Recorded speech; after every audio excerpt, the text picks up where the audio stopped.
nikah.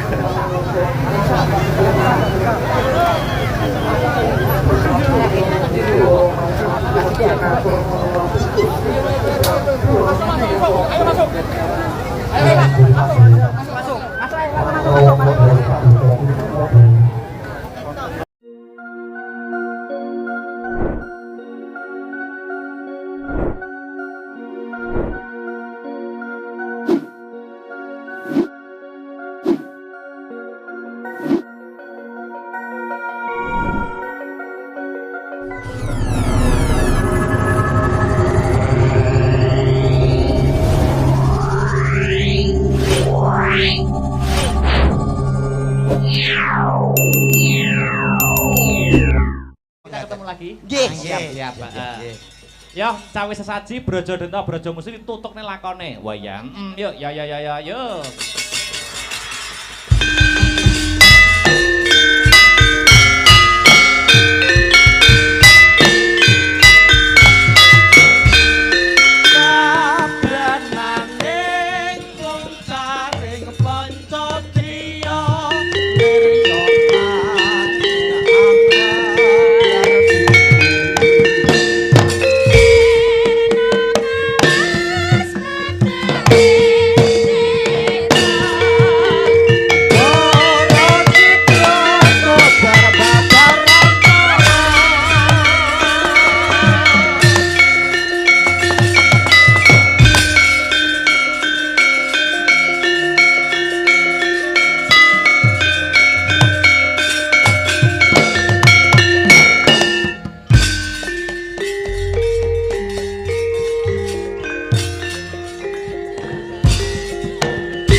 Allah man.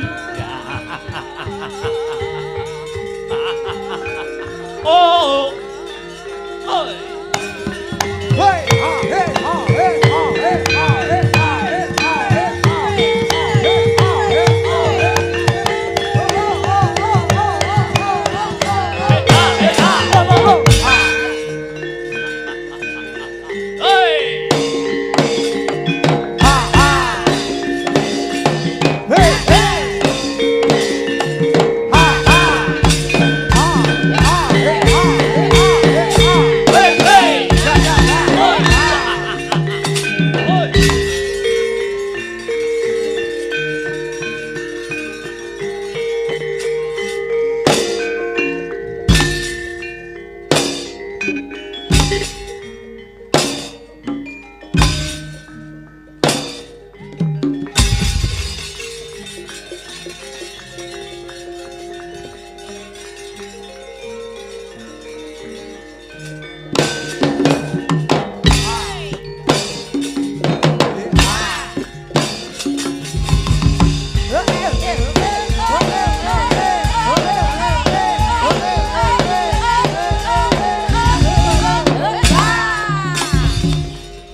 Ridho mawur mangawur-awur-wurahan Pengarane ngajurit gong maguru kongso tetek kaya butula wara pangri ing turangga estim yuwang dwaja kang kekitir ora kata ingkang dwaja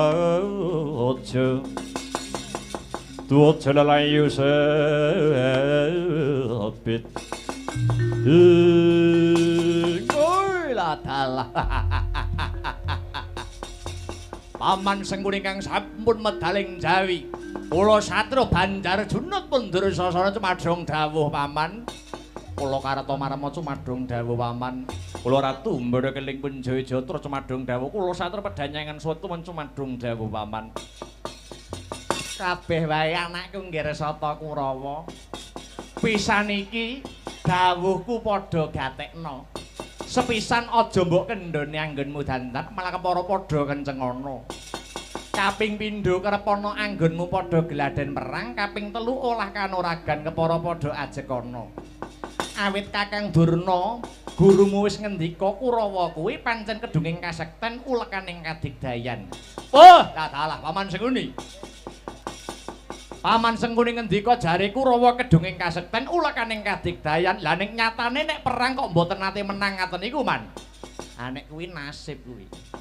Batinmu mesti wong perang iki jane adu nasib apa adu kasekten, ya toh? Nggih. Sadurunge kewetu tembungmu tak sauri luwih dhisik. Wong perang kuwi ya nasib ya kasekten. Malah pangarasaku wong perang kuwi sing baku ana gelaring yuda.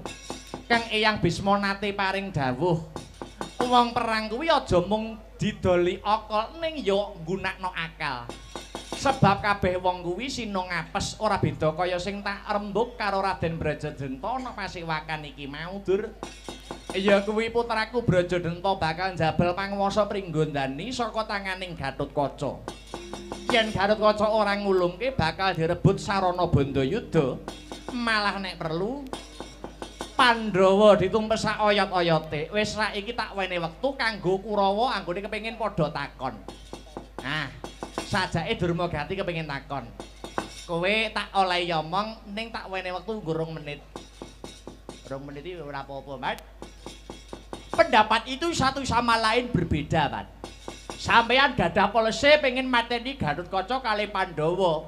Ada yang setuju, ada yang menolak. Itu wajar, Kalau saya pikir jelas Paman Sengkuni itu orang legan golek momongan. Cobi toh. Lah wong Gatotkaca niku sing milih rakyat Pringgondani. Pilihan sudah selesai dengan sukses tanpa gejolak apa-apa. Tinggal bekerja sama bersama. Lah kok sampean malah ngubupi pikire Brajadenta supaya ngerebut pakuwasa Pringgondani. Niku jane pikir sampean niku pikiran patih napa pikiran maling lho, Monggo sampean iki dudu wong Pringgondani lho, Kok mentalane gawe kisruh? Lah kok badhe ngorak-arik negarane liyan niku pripun? Nek ngaten bener kandhane wong-wong nika. Ngendi nggon ngendi papan kok isih ana Sengkuni, mesti ora tau tentrem kahandane. Lah kok persis to to? Saya tidak heran kok, Karena kalau batuk itu masih bisa diobati. Ning yen jenenge watak ora bakal ilang yen ora bareng karo sing nyandang. Lho niku. Padahal kita pernah mendengar petuah dari Eyang Abiyasa lho, Ketika beliau mewejang Raden Nirbita, waktu diangkat jadi patih Wirata, Simbah Abiyasa melingaten, "Lek Nirbita, lamun kowe dadi patih kang sepisan pinter mulang aja pinter maling. Kaping pindho gelem udu aja gelem ngedu. Kaping telune kulinakno mikir aja sok kulino mukir." Lho niku falsafah luhur lho, Wis nek guneman wis. Ampun. Saiki genti aku ya le sing ngomong. Mbahmu Abiyasa kuwi nuturi becik lumrah merga simbahmu kuwi pendhita. Lah kuwi patih. Aja kok padhake karo pendhita bakune ayo budal. Yen ketemu kala bendana kon bali glagah tinunu yen ora gelem gek dipateni. Karana kala bendana luwih ndukung Gatotkaca tinimbang kakange si Brajadenta. Wah, lah dalah. Kok ngaten niku pripun, Man? Pun Mas diumbar mawon, Pun. Ben gek ndang geger mawon, ben ndang geger jagate Sengkuni bintang pudyar katen. Malah kahanan iso tentrem lambe lak deplok cengkel. Wis ora usah kakean gunem kantar guna kowe gelem budal ya monggo ora gelem ya keriya praja. Muga-muga antuk pangasih saka Gusti Kang Maha Wasih. Aswatama kula wonten dawuh paman. Metu njaba. Pisan dandan kapindho mlumpuk kaping 3 kabudalake nok non dhateng sendika amit madal pasilan paman. Budal dina iki. Benjing bidal gumuruh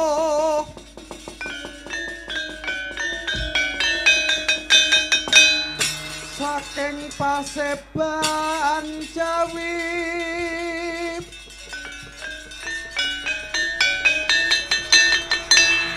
kunging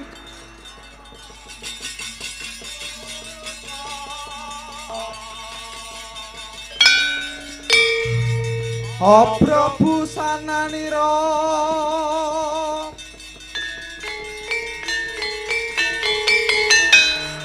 lir surya wadalira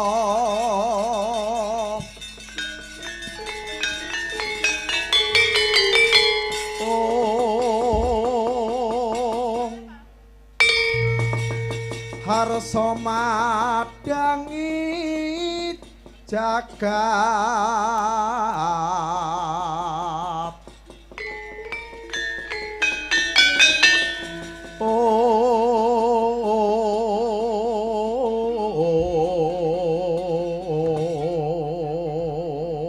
Yo bebudalan para Kurawa. Wadya bala sing bebudal. Yo. Yo. Yo.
Yo.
swaraning wadya kang lumampah kumpul sajara watata tancarup ong deni rama parna ong dwaja minyumang bendeng ungkung risang aswatama kang minangka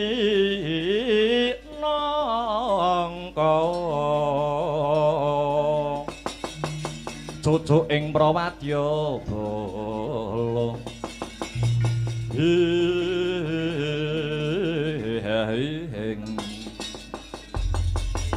menika Raden Kala Bendana ingkang nembe kundur saking kasatriyan Glagah Tinunu. Kados pundi Raden menapa Raden Brajadanta sampun dipun kanthi wonten pringgondani hanyekseni anak Mas Gatotkaca anggenipun badhe kawisuda jumeneng ratu. Iya piye Paman Brajadanta wis samapta apa durung? Kowe ya Panembahan. Luput saka kudangan mrucut saka gendongan. Kok ngaten liripun kados pundi Raden? Ngene Panembahan. Aku wis kelakon ngadhep Kakang Brajadanta. Kakang Brajadanta wis ndak kanthi bebarengan lakuku nyekseni wisudan Ratu Anyar ning tinemune Kakang Brajadanta mbalela Panembahan. Kakang Brajadanta ora sarujuk mbok menawa si Gatotkaca kang kajumenengake dadi ratu sing luwih mrihatinke Panembahan. Ing wektu dina iki Kakang Brajadanta bakal ngrebut bali panguwasa Praja Pringgondani. Janjane wis ora kurang-kurang nggonku ngelingke. Nanging Kakang Brajadanta babar belas ora gagas apa sing dadi kandhane Kala Bendana Panembahan. Iya jagat ya diwa ya Bathara. Kok saged ngaten penggalipun Raden Brajadanta. Aku ora gumun kok Panembahan. Bisane Kakang Brajadanta mangurut tingal kaya mangkono sabab kasatriyan Glagah Tinunu mau ketekan sang provokator Patih Sengguni. Mula Kala Bendana percaya Kakang Brajadanta mesti bubar diurup-urup dikoroki kupinge karo Tikus Sengguni. Mula slendro sing dadi rasamu ya Panembahan. Aku wis ora bisa nggagapi lelakon iki mengko ngarepe kaya ngapa Panembahan. Leng-leng indriya mangu mangun gong kanduhan rimang lir leno tanpa kanin lir leno tanpa kanin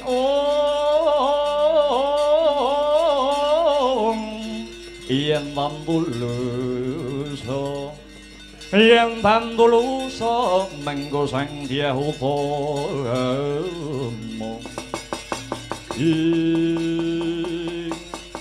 Paman Kala Bendana piye ta sira sumingkira sawetara aku bakal nyingkirake para Kurawa saka kupenganing Paman Brajadanta mengkono Ger. Iya Paman karepen aku lan Siwa Senggana kang murba kang sarta masesa ya Ger duga-duga ginawa ngati-ngati aja kanthi keri ya to sira.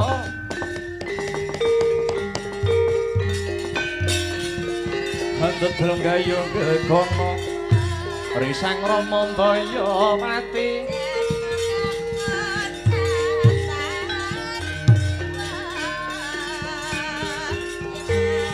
ana yaksa gongcang krama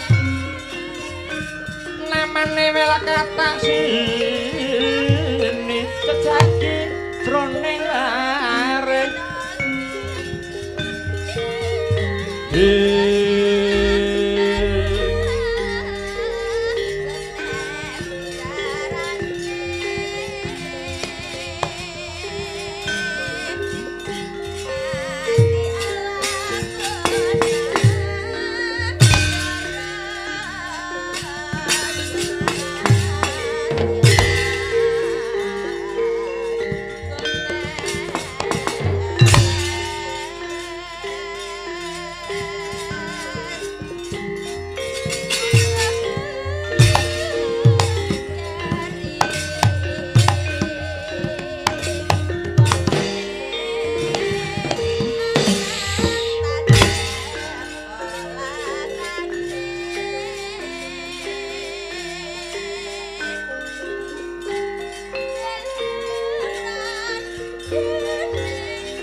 si panungkul padanana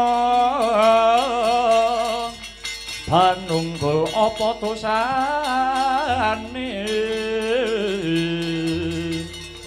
dosa ngunggul sasana aja tindak walat lah iya bener kandhamu lali sumber katiwasan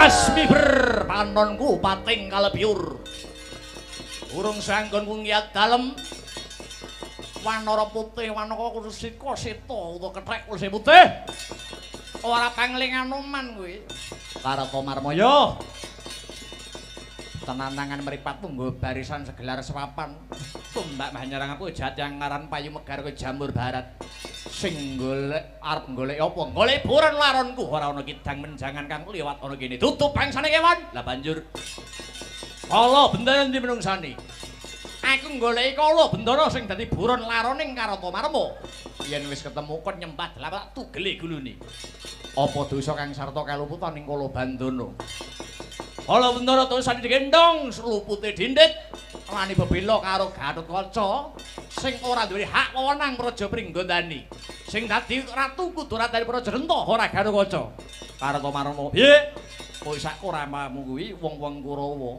ora duweni urusan karo Praja Pringgondani. Prayoga mulya bali ana negara Ngastina timbang tak babati barisanmu. Edan.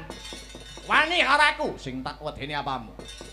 Maju kepara ngarsa legane ngati yen pancen kuwi wis bosen urip jeleh nyawang soroting srengenge, jeleh ngemut legine gula.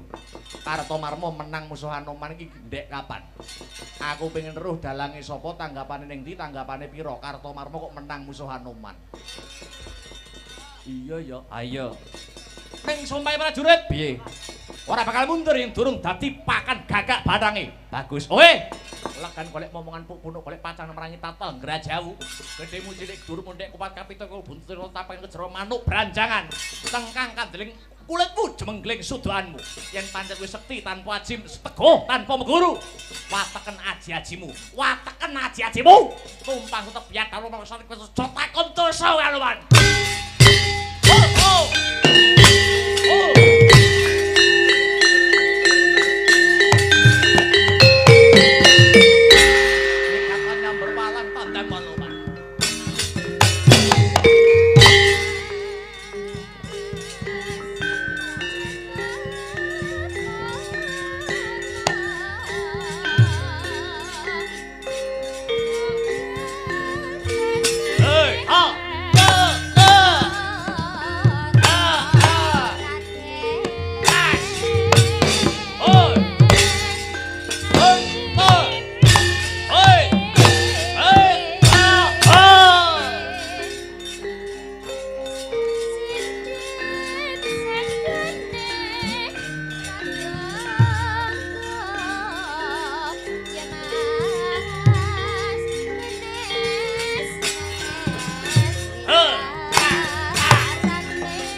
Bulungan genderamu bongkong nyaman Kurawa. Iki satriya lip nuwe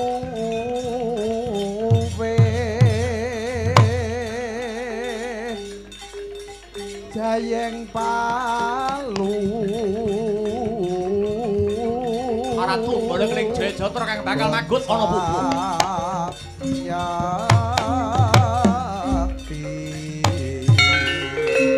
Ayo, sapa sing dadi musuhku? Apa sira ayo ngono? Apa sira tan Musuh Jayajatra kelangkung dadi pengewan-ewan kowe Antasena. Jogito sak pirang dina ladeni. Sing alena prapteng lampung Ora nyata sugih kendel bondoan iki. katokno budinira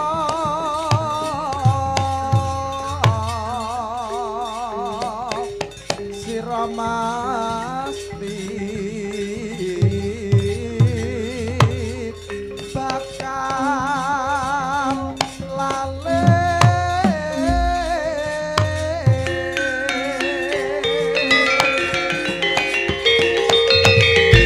Satus barang ambyus 1000 barang maju. Satriya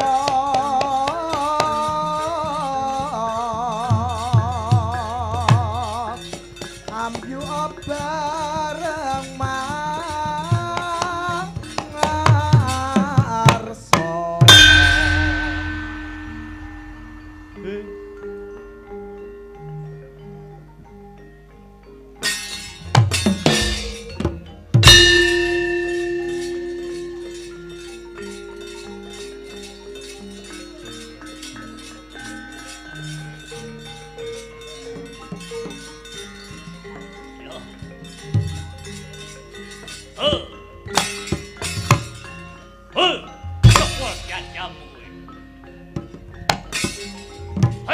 ha ha oh hey hey pa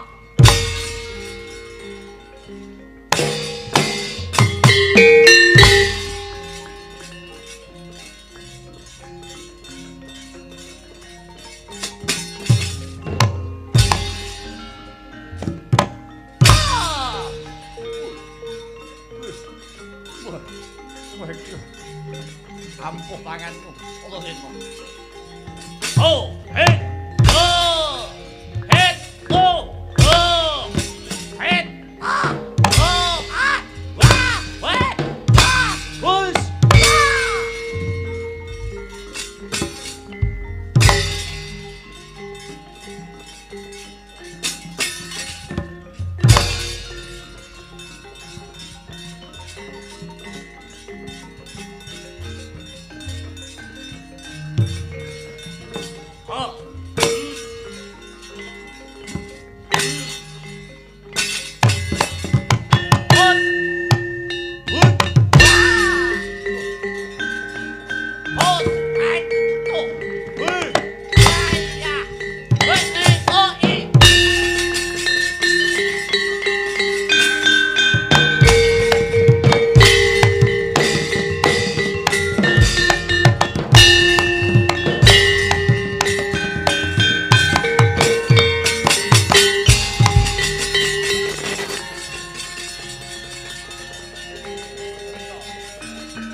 Semangkahang rasa sumbar lindu bumi gunjing kumaludu guntur iltuk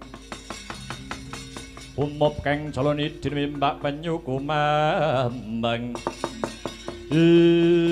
woy adalah duduk arepe dhewe tinggal gelanggang colong playu Anoman karo Antasena bareng Brajadenta kang magut ana Rananggana Gatotkaca mudhana lehmu dadi ratu mudhana dadi lehmu dadi ratu ana Pringgandani. Ratune kudu Brajadanta, dudu Gatotkaca.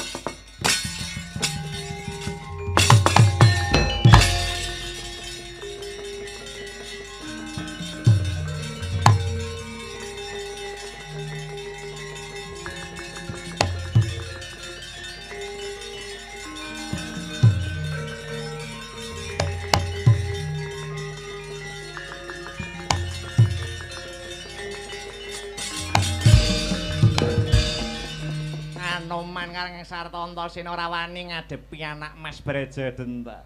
Yah, nggih Brajadanta. Aja cilik atimu ya kulup.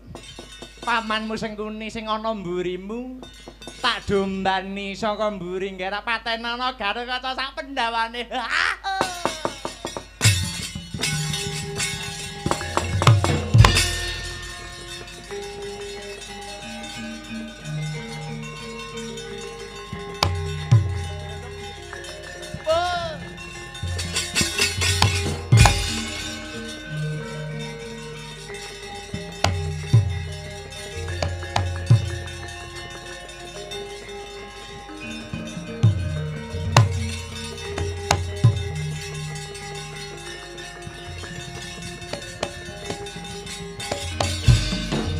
Panganjur laguning angin gugur akraning araku Guru gernita kagiri-giri ing kala bentana mlayu-mlayu gawe kaget napa wala kakek Brajamusti ketiwasan Kang Kakang Brajadanta ora karenan penggalihe babakan Gatotkaca arep pilih dadi ratu malah saiki Kakang Brajadanta bakal mirang kampuh jingga gajah gelar bondan kang tanpa payung Kang. Iya jagat dewa Bathara jagat Pramudita kamangka. Kakang Brajadenta biyen wis nyarujuki kalamun to Gatotkaca kang dadi ratu. Sajake Kakang Brajadenta milik nggendong lali. Ya, Alantana. Piye, Kang? Aku ndak sowan mring gondane perkara iki bakal tak aturi Kang Mbok Rimbi. Yo sing ati-ati yo, Kang.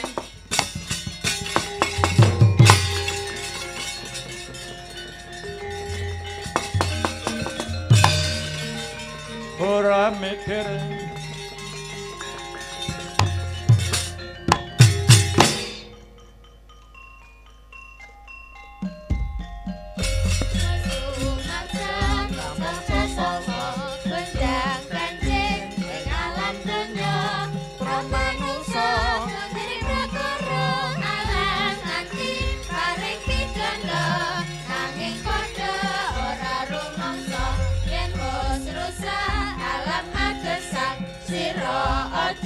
Padang Rasulullah kabeh ngono kasayang sukma mula aja padha sembrono supaya datang aku cipta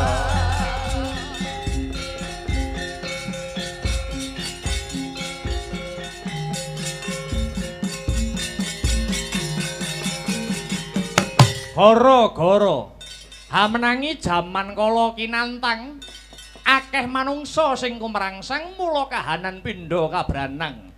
Bangsa manca padha perang paten pinaten rebut bener watone padha menang. Akeh kawula padha nunjang palang sing tuwa ora golek dalan padang sing enom ketungkul sangga wang dasare lumuh tumandang. Ana kene kahanane padha wae. Tata susila disepelekake, tata krama ora diwulangake, nanging sing ugal-ugalan dianggep sing apik dhewe. Mendem ciu saben sore banting kertu mungsuh mara tuwane dhewe. Ora ngelingi anak bojone bareng duit entek sertifikat tanah digadekke. Gara-gara jaman keparat, olah suci ora dikiblat sing diudi mung bangsa maksiat. Golek dukun nglumpukke jimat yen ditakoni jare nggo kuat-kuat. Maido marang kuasane sing gawe jagat, gegaran niat jahat bentang munggah pangkat lan entuk tambah derajat pamrihe golek nikmat sing tanpa ragat. Wong wadon mlumpat kawat, wong lanang mabuk hormat. Wolak-walik ing jaman ngancik gara-gara jaman anyar. Manah susah dadi bingar, pikir ruwet dadi lejar. Ketitik wayang purwa saya ngrembaka. Ora keri kanca niaga padha urip mulya. Awak waras rejeki ndrebala watone aja dienggo kertu 5. Sapa sing isih nekat tak pujekke nyemplungon neraka. Dalang-dalang semono uga. Para dalang laris mayang nyambut gawe sila tumpang suluk cerita ngobahke wayang. Yen awan turu yen bengi ngumyang. Kumpul wong wedok arang-arang ewadene anake ya pirang-pirang. Sing tuwa patut ditiru, sing nom sregep sinau, pemimpin jujur, rakyat bersatu, dirga Yuswa nganjukku medal repat prokawan kaditirta kencana.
Kedep tos mak aku nyawang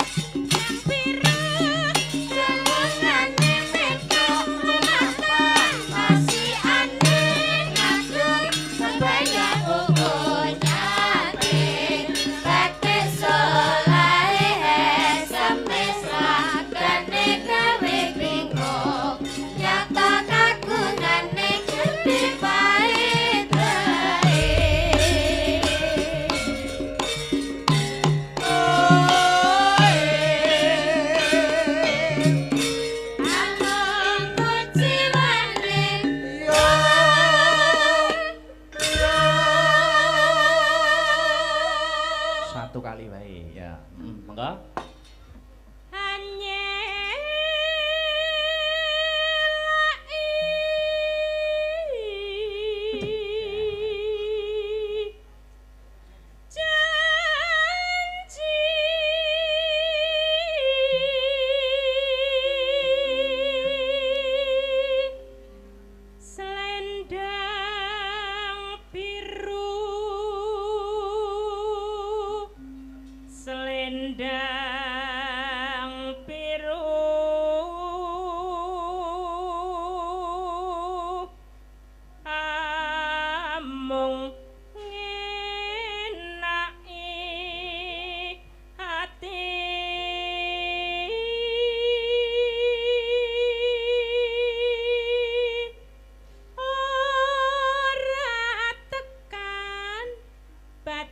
Setiamu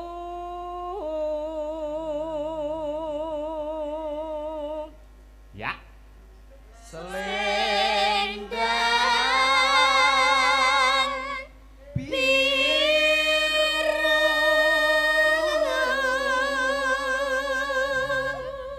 Bro Pak adalah panah janjimu selendang biru. nyuwun niningane dandang gula Mbah Targun. Lon-lonan gara-gara Mas Gareng. Kota Solo semboyan berseri Sragen asri yen Klaten bersinar lamun Wonogiri sukses Boyolali tersenyum Karang Anyar tentram yekti Semarang kota Atlas Sukoharjo makmur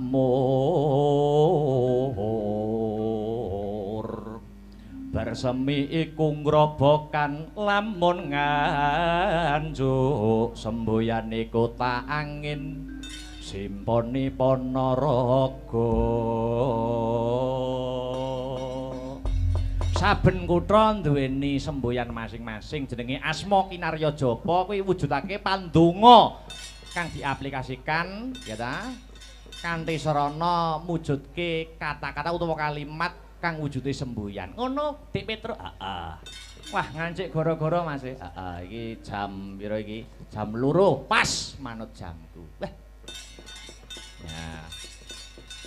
Ora usah rampung esuk-esuk mergo ki tengah kutha. Cedhak karo masjid, aja nganti nerak kira. Lah kuwi. Apa tahu? Tahu mbiyen. Ya, sing lontolan dhisik, mengko langgam